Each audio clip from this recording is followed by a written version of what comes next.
Hello, everybody, and welcome to another episode of the Divorced Woman's Guide podcast. How are you doing today? Oh my goodness, I'm so happy you guys have tuned in because I am here with Shannon McGorry. Hello, Shannon. How are you? I'm doing great, Wendy. How are you? I am wonderful. And you guys, you're not going to want to put down this episode for 1 second because we are going to be talking about a question that both Shannon and I hear all the time. And that is, what do you do with the thought that pops into your head when you're going through or on the other side of divorce that says, okay, so now what? What's next? And before we dive in, I want to share a little bit more about Shannon with all of you today. So Shannon is a certified professional coach specializing in divorce and life empowerment. Expertise, prioritization, clarity, and accountability are the principles of Shannon's practice. She empowers her clients to show up confident, well-informed, and educated as they make decisions and take consistent, intentional action in support of their future reality. So whether it's divorce, a change in professional or personal circumstances, or being faced with the question, what's next? Shannon is passionate about holding women accountable to their future. She helps clients move from fine to a life they intentionally create and love. So aligned, Shannon, in both of our missions, which is something that I love about you, which is why I also wanted to have you here on the show today. And what I always ask my guests, and I would love for you to share with the audience today, is what inspired you to do this work that you are doing today? And how have you gotten here? What has your journey been like? Yeah, sure. So thanks for asking the question because it's so relevant when you have a personal circumstance in your life that also matches what you feel like you've been called to do. And that's what happened to me. I went through my own divorce and was really faced with that moment of choice of what do I do now? And I resisted the opportunity or the draw to get stuck in that chapter of divorce and to let it define me. And really, I mean, divorce is the end of something, but it is the opportunity to be the beginning of something else. And so when I went through my own divorce, I worked with an amazing marriage and family therapist, and I really felt a calling to help other women navigate this really difficult life chapter. And so at the same time, my daughters and I moved 2,000 miles, and they were very little at the time. So I'm a full-time graduate student, a newly single mom with two girls that haven't ever seen snowflakes before. And so we're navigating a whole lot of change, and I'm studying at 1 a.m. and it's just like, this is not how I'm meant to learn the material. And my girls really needed me to help them get grounded in this new life. So I took a pause from my master's program and really turned my eye to coaching and fell in love with it. I did a year-long certification program, hundreds of hours, becoming a certified professional coach. And what I love about it, Wendy, is therapy has its place. And most all of my clients have both myself and a therapist because we do need to work on the heavy things. And therapy is very rooted in the past. And what I love about coaching is I liken it to driving a car. You're sitting in the driver's seat and therapy is looking in the rearview mirror and wondering what happened and why. And coaching is really looking at the dashboard and realizing, here I am now, and there's where I want to go. And coaching is about how do we create the path and hold you accountable to what that is and how we're going to get you there. And I really felt called to help other women not get stuck in that chapter of divorce, not be defined on this is the end of something. And that was my life. And now I just have to exist in this space, because it really can be that moment of choice where you decide, I am going to build a life that I love. And what does that look like? And how do we do that? And that's really where the magic happens and the work that I love to do.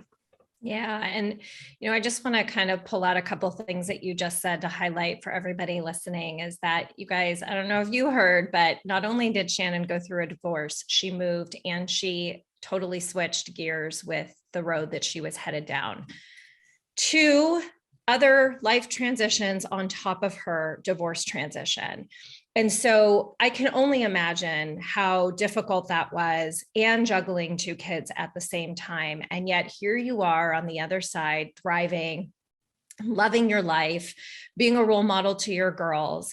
And I know that so many people listening are going, well, that's great. I want to get there. Or, I'm sure you hear this question a lot too, where people will say, I just want to be done. I just want to be done.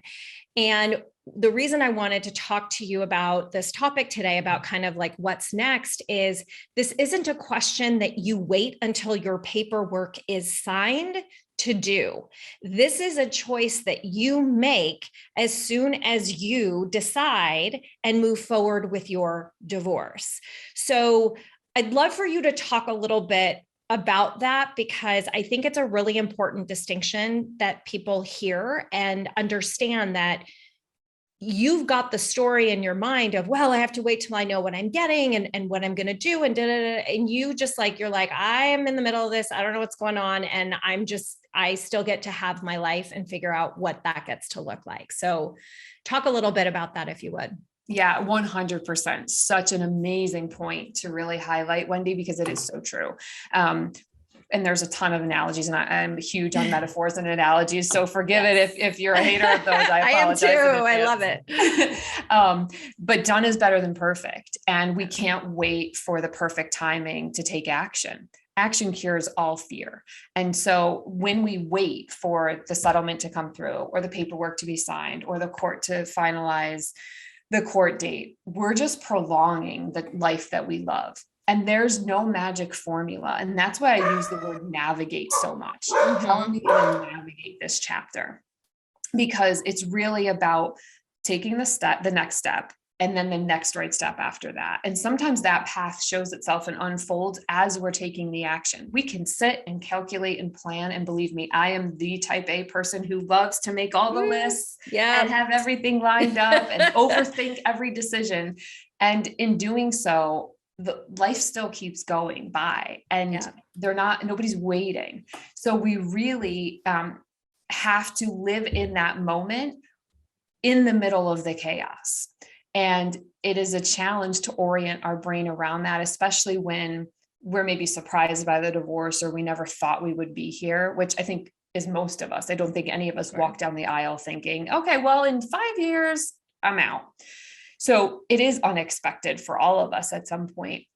And so it's not the life we had in our mind, and it's not what we thought we had envisioned. And so many of us, I liken it to an onion. We layer upon ourselves, like we're this amazingly shining bright light, right? And then we take on a career, and maybe a spouse, and maybe kids, and maybe volunteer roles in the community and the school. And our light might get a little dim from all of that. And the silver lining in divorce or separation is we can peel back some of those layers and really get back in touch with who we are.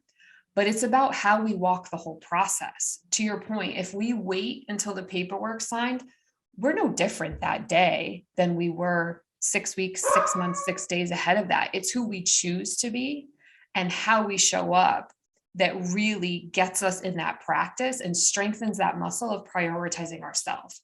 And I don't mean that in like a selfish way. I just mean really getting in touch with who we are and making decisions from a place of intention of how we want our life to be, if that makes sense. No, it 100% does. And, again, the theme that I'm hearing, and one of the things that we both do very well with our clients, is empowering you to start making choices for yourself. And, I'm sure you similarly felt, selfish anytime you did something for you, because, oh my goodness, we're taking ourselves away from our family, from our kids, from people pleasing. And really it's about, in terms of figuring out what's next, is you get to start prioritizing yourself. You get to start standing in your power and figuring out what that looks like, what that feels like. And I love the onion metaphor. Like I use that too, because I feel like we've allowed, it's almost like the reverse, right? Where we've allowed these layers to kind of envelop us. And it's really, now it's about peeling away the skin to get back to the core of who it is that we are and creating that life that we want. So what would you say the first step that somebody listening right now, what is one step that they can start taking to prioritize themselves, to think about what is next? Yeah. So, I mean, there's a lot of different ways to go about this, but I would say one small way is you build in specific time for yourself each day and you do something that's important to you. Maybe it's just journaling. Maybe it's taking a walk. Maybe it's listening to your favorite song. Maybe it's taking an extra 15 minutes in the shower, but it's really creating Which I did this morning. Congratulations. You have checked that box. I did. That was my self-care this morning. But it's really about strengthening that muscle and showing yourself that you are important and doing it in a way that maybe feels comfortable at first, because at some point we're going to get to the edge and you're going to take a leap into something. Right. So for me, for example, I was a stay at home and work mom. So when I got divorced, yes, we had to face a move and we had to face adjustment to a new place, and geography was a big change for the kids, and new schools and new friends. And I needed to reinvent my professional self. So if I wait until everything's perfect and I don't know how to prioritize myself and I don't know what my strengths are, that can be a big gap to close. So when we can take those small steps to prioritize ourselves, and I will tell you, like, journaling is, I had such a love-hate relationship with it. My therapist had told me, you need to start journaling. And I thought to myself, I don't want to live this stuff the first time through. You want me to write it down and like relive it all? You're crazy. But I will say it is a place of so much clarity for me. And I have clients who joke with me and say, like, at first they resist and resist. And then eventually they'll come to a session and be like, so last night I was journaling and I journaled again this morning, and then they fall in love with the process as well. So that's a small suggestion of what someone could do, is just start to get your thoughts out on paper. Because I think so often in divorce, we get caught in that rumination and our brain is like a marble track. And we set that marble at the top and it goes down the track that it's used to rolling down, which is maybe, why did this happen? This isn't what I wanted. I'm so angry. I'm nervous about the settlement. What is my life going to look like? How am I going to do this on my own? And we just keep ingraining that track.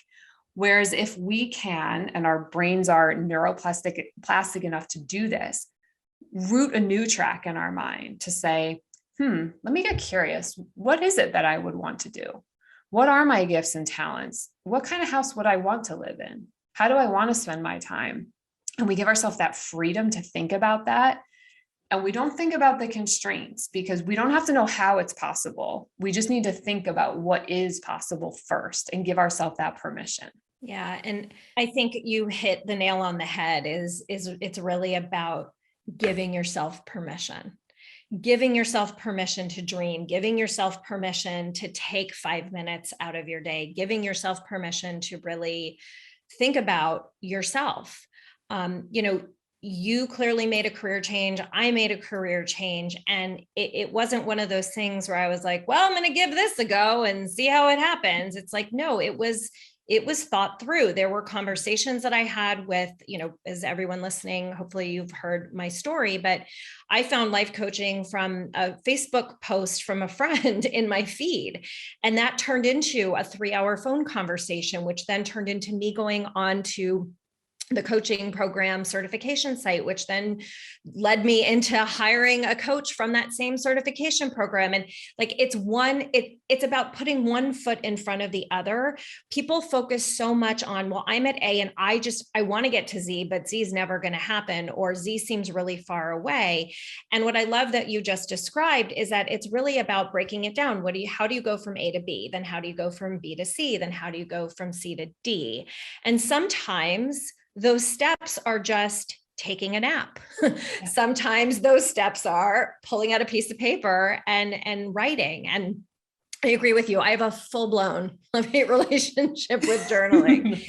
And what's interesting is that I notice, like, there's days where I'm like, oh, I know I need to journal today, because like there's something in there that's stuck. And I still to this day have some resistance around that, because many times, and I hope a lot of you listening can relate, and Shannon, maybe you can too, and in what I'm about to say, which is that it would be because I'm afraid of what's going to come out, that I'm afraid of what my subconscious wants to share with me. Because when you're journaling, that's when your subconscious comes out. That's when you're as you so beautifully said, like that's when the marble is actually choosing to go a different path, right? Maybe it's going, the opposite direction. Maybe it's charting a new path. But I know that a lot of times that resistance is fear. So how do you help your clients to overcome that fear, which we know is, false evidence appearing real, right? How do you help your clients to overcome that fear and allow themselves to step into the land of possibility? Sure. So for me, I've learned that fear shows up for three reasons: fear of the process, fear of losing out or the loss, and fear of the unknown. And all three are very prevalent in divorce because we don't know, to your point about journaling, am I strong enough to handle this process? Am I strong enough to do what it takes to get through this? There's a lot of unknown in divorce, and there's a lot of loss, whether it's time with your children, whether it's financial, whether it's the companionship, the life that you built. And so fear is very real and something we deal with on a daily basis with my clients. And it really comes down to getting specific with what the fear is, and then using the strengths that you have to match those fears, and to realize like it's not going to go away, but the action is what shows the fear where it has its place. It's really taking the fear and making it as specific as possible, and then taking action to combat that specific fear, because it is real and it can really hold us back, especially depending on what messages we've heard or believed about ourselves. And it's really that ego trying to keep us small and keep us safe. And that's not the big life I want to live. And that's not the life I think your listeners want either. But it can be a chaotic time in divorce. And there's a lot of messages coming through, even from friends and family who love us. But ultimately, it's our life to create and it's our life to live. So when we can tune into ourselves and really get from an intentional, powerful place, what is it that I desire?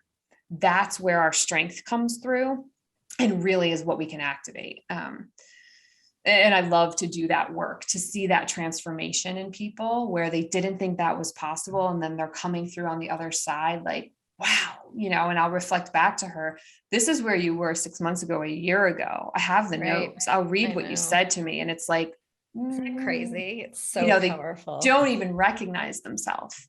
And that's possible for all of us. 100%. And it's the same thing. Like I'll have calls with clients and they're like, God, why do I feel like I've taken 10 steps back? And, and it's like, okay, well, let's figure out where you're at in this moment. And, same thing, I'll pull out, my notes and I'll ask them questions like, okay, so where are you at today? Like, describe this to me. And when I tell them where they were just like 2 months ago, they're like, oh, okay. Yeah, I have moved forward. And I think that brings up another really great point, which is that we are constantly putting so much pressure on ourselves, right? We're setting the bar high, which, don't get me wrong, you should absolutely set goals. You should, push yourself, because in discomfort, there is growth. And I feel like we never take a minute and just sit in and celebrate the accomplishments that we have made. And I have an issue with this. Like my coach constantly reminds me, she's like, Wendy, have you celebrated this win today? And I'm like, well, no, because I've got like all these other, there's no time to celebrate. And she's like, oh no, there is always time to celebrate. Right. And I don't believe that and I experience this with my clients too, is that they don't recognize that they are making huge strides, and they don't have the cheerleaders that you and I get to be to our clients to highlight, to shine that light on that spotlight on them, but comfortably to say, like, look at all the work you've done, look at what you've created. And even though you may not be at Z yet, you're still in and on the path of what's next, because you're taking action. So what do is you take small baby steps, one foot in front of the other. Yes. And so talk a little bit about, if you would, your experience, right? What you even went through. Like, I have to imagine that you were in the same boat, right? Because we're all, the emotions are all the same, right? We put so much pressure on ourselves. We're in constant judgment. share a little bit about how you actually started speaking to yourself like you would a friend. Yeah, sure. So I can remember two distinct moments. When my therapist said to me, I was going through all of the very strong catabolic emotions of divorce, the resentment, the shock, the disbelief, the worry, the fear, the sadness, the anger, all of the things. And she said to me, that's fine, but don't stay in ugly too long, because it's not who you are, but it will become who you become. And I thought, whoa, I don't want to be that person. Right. And so I have to consciously choose how to drain that emotion out. Right. And continue to pivot onto who I do want to be and what I do want my life to be like. Right. And so that was one very conscious moment that I was like, okay, I have to do both of these things, because I can't pretend that I don't have these strong emotions, but I don't want to become them and I don't want to get stuck in them. Right. So I think what I've learned, and I resisted it for so long, was it's a constant pivot. And it is, okay, whoop, got my footing here. And now what? And what's next? And I think one of the challenges with divorce, at least it was for me, and I hear it in my clients too, is the overwhelm and the exhaustion are very real during the process. And it can lead to tough conversations, sleepless nights, a lot of worry and anxiety, and a lot of energy being spent. And I liken it to like an athlete, the energy that they spend is real, and you could clock it, right, with a tracker or with the amount of calories that they've used up. The emotional energy that we use during the divorce process isn't accounted for. It's so very real. And I think we get in that place and it can become who we become. We're seeing things through the lens of hard or difficult or suffering or worry. And it takes a lot of proactive action to find the joy again and to find the fulfillment. And that is the pivot that we're looking for. I constantly say to my clients, we're trying to get out of that spin of the external circumstances and really harness that internal power that you have to make the decisions that are right for you and to find that joy and purpose again. Yeah. And what's coming up for me hearing you say that is also something that I was even just having a conversation on another podcast yesterday talking about this, is that we spend so much time ruminating over the things that we don't have control over, which I believe is what contributes to what we call overwhelm, instead of focusing on the things that we actually do have control over. So, everybody listening, think about that statement. Think about how much time you spend ruminating about all the things your ex has done or not done, right? All the things that your kids have done that pissed you off that you wish that you could change, colleagues, whatever it is. And then think about how much of your day is spent actually thinking about the things that you have control over. Well, you have control over your thoughts, your feelings, your beliefs, your reactions, your responses. But yet all we do is project, right? And want to change what other people are doing. And I think that a lot of what prevents us from really fully stepping into what's next is understanding what you truly have control over. Because when you figure that out, magic happens. Yes. Oh my God, your energy gets restored. You feel lighter. Things feel easier. So, and you're not playing, sorry to interrupt. Yeah. Go. And you're not playing defense all the time. Right. I mean, imagine what it would be like to take this proactive approach to your life versus, okay, this is what I have to do. And this is what I need to react to. And that's what I call the powerful pause. It's like pausing life and deciding, what is it that I want? And how am I going to go after that and get that? Because so many of us are caught up in the I shoulds and I have tos versus I want to, I get to. And so there's so much mindset work there. There's so much opportunity. And I know for those of you that are listening that have going through the process or just on the other side of it, it's like, I'm just barely doing the dailies. How am I going to do these big dreams? But it goes back to those small steps. I mean, back to the journaling, the back cover of my journal and the pages are growing are what I call like, I don't want to swear on your show, You're fine. The badass pages. Yep. So it's all the things that have happened that I have overcome and the things that I would have said before, like happened to me or I was a victim of. But as I took on that challenge, it was incredible growth and power in me. And anytime I need a little oomph, I can go back and look at those pages and the descriptions and the circumstances and the conversations and the situations. And it's like, oh yeah, right. So back to your point of realizing control that we do have and the amazing things that we have done and are doing, we can be those reminders to ourselves too. It's just where we're putting our focus. Where's the gratitude? I mean, that's a solution to so many things. And I remember it starting really granular for me. Like I don't have a lot to be grateful for. I'm going through this really hard time. And I would force myself to write 3 things every day. And now that list is like, I can barely keep up with it at night. And it started with like basics, like hot shower, hot cup of tea, warm bed to sleep in. And now it's like, it's the laughter of my daughter from the other room. It's the meaningful moments in my life that if I didn't write them, they may have just been part of my day. Right. But it can be those little things that really make you shift, motivate you, help you find your passion again, that are in service to that big life that we all do want to live.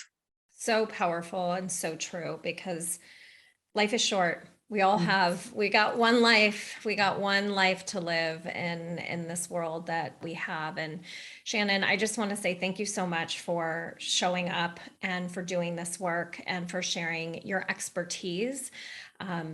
I think it's really important that people see that those of us doing this work, we're doing it because we've lived it, we've been through it, and whatever you dream is absolutely possible on the other side. So thank you for being a guest on my show today. And I would love for you to share with the audience how they can find you and where. And then I know you also have a free gift for everybody.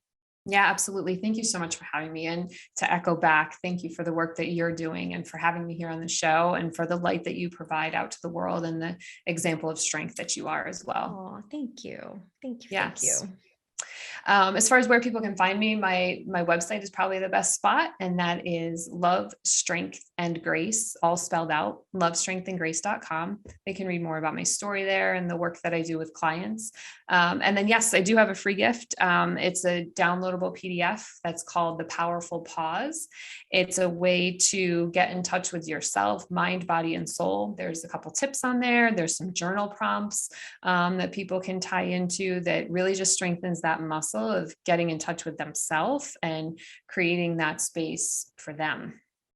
Wonderful. And all of this information, you guys, is also available in the show notes. So you can go ahead and click on all of those links, or if you are on my email list, you received that, and all of Shannon's information can be found there. So everyone, I hope that you enjoyed today's episode. I hope that you found even a small nugget of inspiration that is going to help you to navigate wherever it is that you are today to get to where it is that you want to go, because everybody gets to have a what's next life that they choose instead of feeling stuck in the one that you are currently in. So I would love to hear your feedback on today's episode. You know that I love to hear that any and every day. You guys can email me at wendy@wendysterling.net. If you haven't subscribed yet to the podcast, don't forget to do so that you get that reminder and you know when I have an episode dropping every single week. I hope that you all have a beautiful rest of your day, and I'm sending you all so much love, light, and joy as always. Mwah. Bye, everybody.